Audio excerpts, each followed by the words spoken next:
Hi guys, this is Johnaget from the Walk-Ons. I thought I'd try something a little bit different today, and I thought I'd do a video narrated review of my most recent set of games.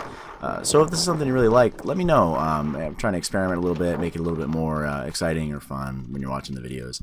I know it can be kind of boring sometimes when you're just kind of running through or you're going back and forth to respawns and stuff. And I wanted to fill the time, make it a little bit more entertaining. You know, maybe make a fool of myself a little bit, or whatever I can do to make it a little bit better for you guys. So if you like it, let me know in the comments, or message on Facebook or something like that. Say, hey, I really like that. Anyways, and the paintball team and myself had an opportunity to go down to DMZ Paintball in Medford, Oregon this past weekend. It was really a lot of fun. It was a little bit different than I think I was expecting. I knew we were going down for a meet and greet with like Reaper and some of the GI Sports reps and some other businesses and things down there. But I don't know that I was expecting necessarily what we got, which was actually a really great day of play. A lot of fun meeting new people, of course, and playing at a new field, which everybody likes to play at some place different, and learn something new, and kind of see what you can take back to your own home field, that sort of thing. So we had the Walk-Ons went down there, of course. Newbury Nation rep Donnie McFarland went down there, and then we had PaintballTech.net and Deadly Couture Photography and GI Sports, of course, like I said earlier. And then Reaper was there, and he was doing a bunch of live feeds and stuff. And they had like one of the players from Astoria came down. I believe his name is JT. Came down, brought a whole bunch of crab legs, and somebody else made like 100 pounds of pulled pork. I can't remember who his name is. I'm sorry about that. But it turned out to be really, really awesome. A little prize raffle at the end. Well, a good sized prize raffle considering the number of people, actually. It turned out to be really, really great. Yeah, I don't know what else to say about that. So I guess we'll just we'll talk about the match here.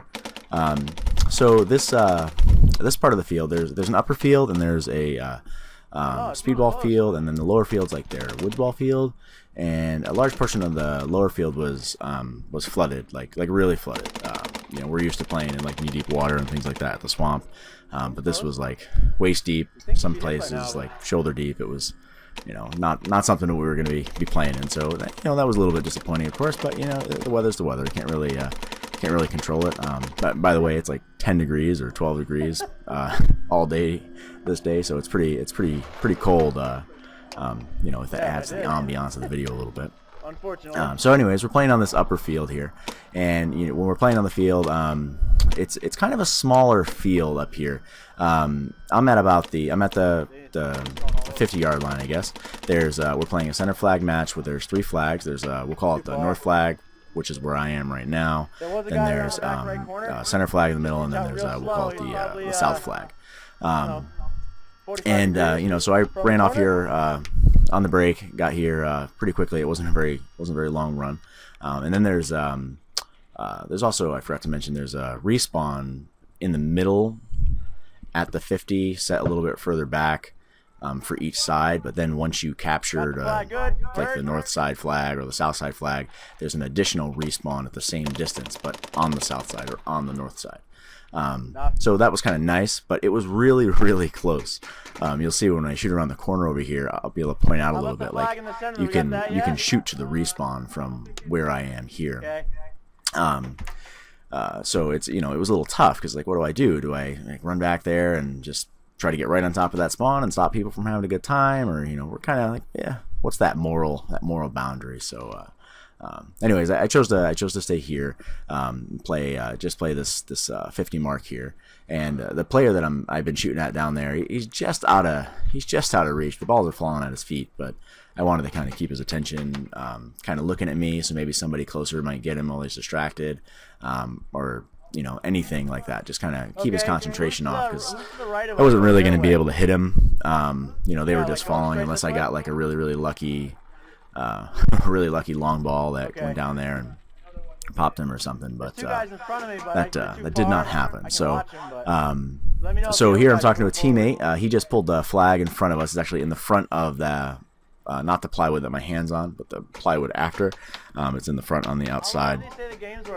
So he got that pulled up, and we were not necessarily sure about the game times and stuff. The safety briefing was kind of short, you know, and I know we could have asked some more questions, and I probably should ask some more questions, just knowing it's a field I don't know and things like that. So we didn't get too clear on that. But he was paying attention, or he's played here before. He already knew. So it worked out. It turned out to be about 20-minute time limit here. So when I poke my head around the corner here, you'll see the 2 plywood, and then that third one way back. The guy just ducked behind. The respawn is directly behind that. So as you can see, it's really not far at all. So I mean, I could have bumped up another bunker or maybe even 2, but you know, people wouldn't have been able to respawn on that point, and I'm not really going to be that guy. So we're shooting here. We're shooting. I'm shooting graffiti. They had a nice selection of paint. You know, they have a full pro shop down there in Medford, but they had a really nice selection of paint. So you could pick, you know, if you want to shoot GI or you know, Valken or whatever it is. They just, you know, having that pro shop makes it nice for them, makes it easy. So this part, I actually it was kind of lame, but that was my teammate that was behind that hyper tube there. He shot me in the side, and you know, and trying to be a good player, you know, I called myself out, of course. You know, he's like, oh, you don't have to do that, and I was like, you know, I got to go anyways, and I got shot again walking out the doorway by the other guy, so it wouldn't have really mattered. So I get quickly back into the game here, which was pretty easy. The respawn's really close. Didn't even have to break a sweat. It was just kind of sauntering on over there. We've still got the 2 flags, so that's you know, going in our favor. And I'm shooting at a guy it's like I think they called it an 8x8. He's on the other side, and I'm just kind of shooting through, you know, being a nuisance, you know, being a kind of a distraction, just going around there, breaking his attention, and trying to see if I can't get that lucky shot. It would have been kind of tough to hit. Really tough to hit him because he was a little bit out of range, but it was just enough to peg the corner of the bunker that he was in. I end up being here for a little while, and at some point here soon, I'm going to clip the video because it's, you know, here for like 4 or 5 minutes or so, and there's no real action there. That's Jason Bodai with his famous Bodai modded Hammer 7. So you know, he came down with us, which was nice. You know, he's a good player, and you know, very ammo conscious. Does a really good job for someone that shoots like really minimal amounts of paint all day. You know, I could probably learn a thing or two about paint management from Jason if I really wanted to. But you know, I'm not going to do that right now. I like shooting case after case. So let's see here. So down towards the center of the field here, most of my teammates have kind of wrapped that center building. We have the center flag by this point, so we're just kind of holding it off until the end of the match. And it's going well. You know, people are running around having a good time, just kind of, you know, being paintball players. You know, running around acting foolish, trying to get that little bit more ground, that next bunker up, that next little edge. Let's see here. Trying to think of what else I might want to talk about. You know, it's hard to fill 12 minutes worth of video. I didn't give it enough enough credit. I might have to do something a little bit different in the future here. So so there's that blue building's the one I ran to before in the beginning. They call it the satellite station, I guess. That's the name. If you watch the beginning of the video, you'll see I kind of walk by a satellite that's in there. That's kind of like hanging off the wall. Two bunkers back against like the and then wall on the back side here, I'm yelling at these guys because they're yelling to these guys because there's two people still on that back far right corner. I really don't want them to get that edge on the team, and so communication being one of the most valuable things you can have out on the field. It doesn't matter what you're shooting, what you're playing with. If you don't communicate, you know, you're gonna be done. You can't really Rambo it in paintball. It doesn't really work. And then there was one guy in the back of the square box in the back right corner. I thought I fast forwarded the video. Maybe I didn't. Maybe I should have cut it. I haven't seen him in a while. Somebody walked off back there. But and then there were two people on the other side of the blue building in the back side.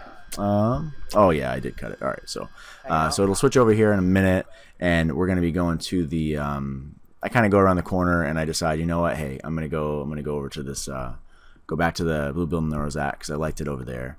You know, I had some better angles. Nobody on the backside anymore? A little better to play over there. And when I get around the corner, there's going to be a guy on the backside of like I know it looks like a Dorito, but it's, you know, it's a triangle pyramid of plywood. But he'll be on the backside, and he's got like there's like a little mesh net in between him and I, which is a little bit, you know, a little bit inconvenient because can't shoot through it. I can't do anything to really get him out. And then I'm pretty sure at that point is when I get shot for the second time in the game. Over there, when you're looking down there, that looks like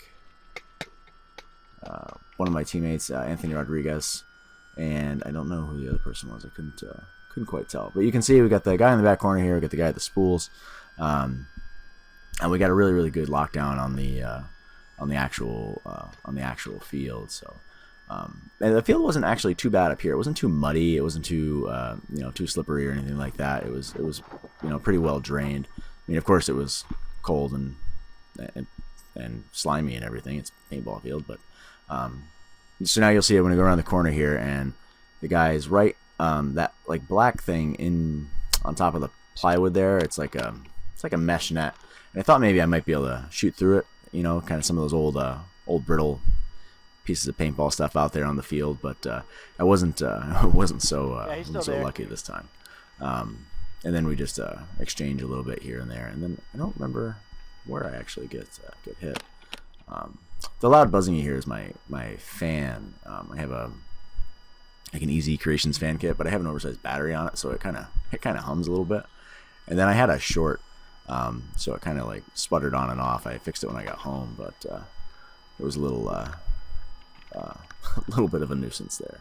So here the guy's on that corner there, and then on the other corner you'll see me shooting at the other guy over there on the other bunker to the left. So just kind of go back and forth here a little bit. Is that blue, red in the building? And keep shooting them, and I don't actually hit any of them. I end up getting hit, unfortunately, and then you know, then it's pretty much the end of the game. So yeah. Oh look, let's see that I made it. I made 12 whole minutes of me talking shenanigans. So anyway, so you'll see right here at the end, you'll see how close the respawn is. I'm gonna walk right up on it so you guys can see how close it was. But if you do like the narrated videos, you know, hey, drop me a comment, let me know that you like it, and I will totally keep doing it. I should have another video up in a little while. Talk to you later.